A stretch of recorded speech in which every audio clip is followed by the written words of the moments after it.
Hello बच्चों, so this is the question. In this question, first of all we understand the question. In a Young's double slit experiment, एक Young's double slit experiment दिया गया है. In slits are separated by 0.5 mm. Slit जो है वो 0.5 mm पे है and the screen is placed 150 centimetre away. जो स्क्रीन है वो 150 सेंटीमीटर अवे है. दैट मीन्स अगर हम बात करें, अगर मैं डायग्राम बनाऊं यहाँ पे तो आप देखिएगा डियर, ये हमारे पास में स्लिट हो गया S1 एंड S2 और ये हमारे पास में स्क्रीन हो गया. ये इसका सेंटर पॉइंट हो गया O. अब यहाँ पे ये जो डिस्टेंस दिया गया है डियर, ये कितना दिया गया है आपको D, वो कितना है 150. This is 150 centimetre. That means 150 ten the power -2 metre. ये आपको दिया गया है और आपसे बोला गया है slits are separated by 0.5 mm. 0.5 mm. That means D is equals to 0.5 into 10 to the power -3 mm metre. Okay, and a beam of light consisting two wavelength. अब एक बीम है जो लाइट का, वो दो वेवलेंथ रख रहा है. दैट मींस लैम्डा 1 क्या दिया है बेटा 650 into 10 to the power -9 metre and lambda 2 आपको दिया हुआ है बेटा 520 into 10 to the power -9 metre. Nanometre में है, दैट्स व्हाई मैं कन्वर्ट कर दिया इसे मीटर में. It is used to obtain interference fringes on the screen.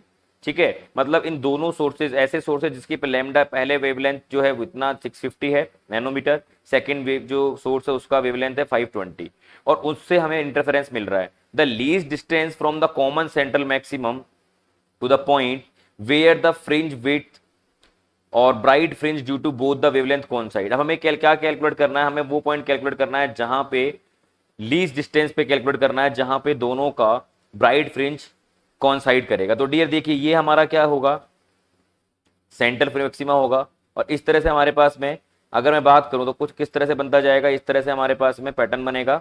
जो इंटेंसिटी डिस्ट्रीब्यूशन होगा कुछ इस तरह होगा. मान लीजिए पहली वेव का है.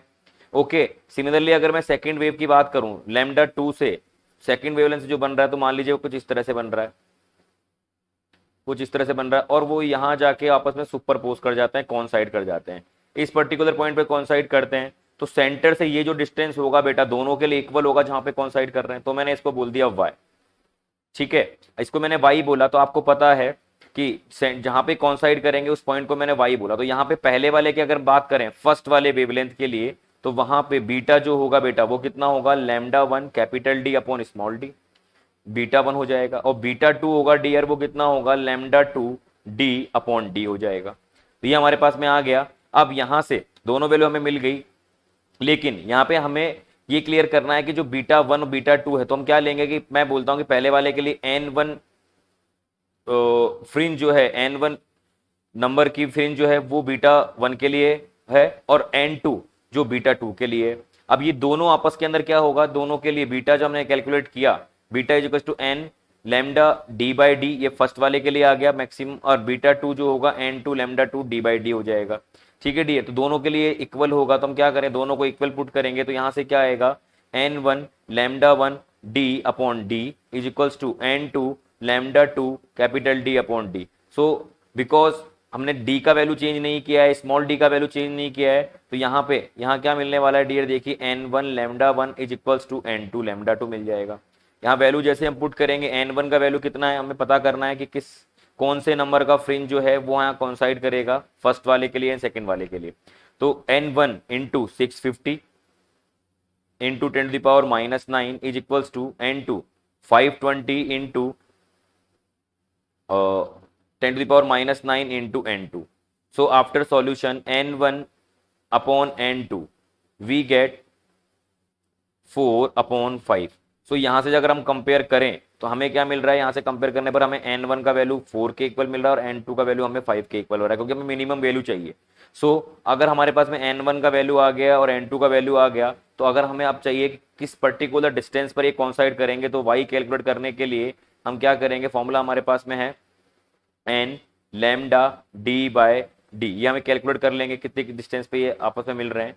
तो सॉल्व करें इसे, तो क्या मिलने वाला है डियर, चेक करें. n हम यहाँ 4 ले लें, लैम्डा 1 हो गया 650 into 10 to the power -9 into D का वैल्यू कितना दिया है डियर, D का वैल्यू दिया है 150. तो हम यहाँ पुट कर दें 150 into 10 to the power -2 divided by small d का वैल्यू कितना दिया है 0.5 into 10 to the power -3. Okay जब इसको सॉल्व करेंगे तो y का जो वैल्यू हमें मिलेगा आफ्टर सॉल्यूशन वो कितना मिल जाएगा 7.8 mm। कितना मिल जाएगा डियर 7.8 mm। तो this is the required answer. तो हमारा जो सेकंड क्वेश्चन जो ये क्वेश्चन है इसका जो आंसर होगा वो होगा fourth option 7.8 mm after the solution. Okay so I hope you will get the answer. Thank you very much.